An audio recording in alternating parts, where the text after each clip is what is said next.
নমস্কার বন্ধুরা, আমি একটি শাকের রেসিপি নিয়ে এসেছি। তবে শাকটা অন্যরকম করে করব।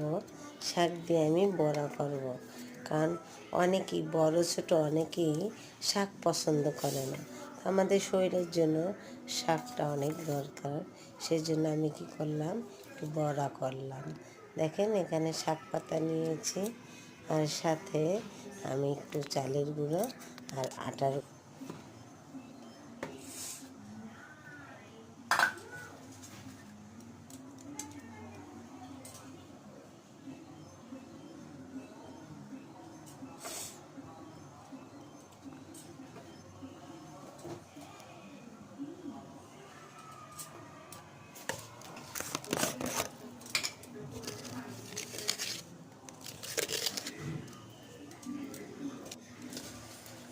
হলুদ লবণ দিয়ে আর সাথে একটু পেঁয়াজ দেব। পেঁয়াজটা দিয়ে একটু সামান্য জল দিয়ে দেব। এখন এটা মেখে নেব। দেখেন সুন্দর, দেখেন সুন্দর হয়ে গেছে। আর আমি একটু কালো জিরা দিয়ে দিয়েছিলাম, কারণ কালো জিরাটা স্বাস্থ্যের জন্য। এদিকে ফ্রাই প্যানে তেল গরম দিয়েছিলাম। দেখেন তেলটা সম্মত হয়ে গেছে। হ্যাঁ, হয়ে গেছে, ধোঁয়া উঠতেছে।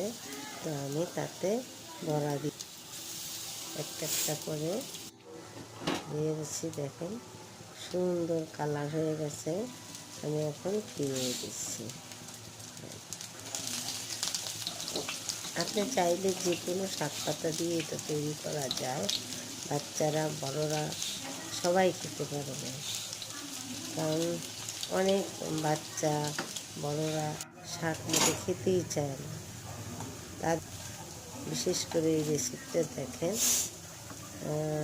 সুন্দর কালার হয়ে গেছে, বাদামি কালার। আমি বানিয়ে নিচ্ছি। তো আপনাদের কেমন লাগছে, আমি প্রথম আসছি, অবশ্যই কমেন্ট করে জানাবেন। লাইক দিতে ভুলে যাবেন না, শেয়ার দিবেন আর সাবস্ক্রাইব করবেন। পাশে থাকবেন আপনারা। এভাবে করে খেয়ে বলবেন কেমন লাগে। সাথে যদি একটু টমেটোর সস হয়, সেই হবে। ওকে, টাটা, বাই। বেশি বেশি লাইক কমেন্ট শেয়ার দিবেন।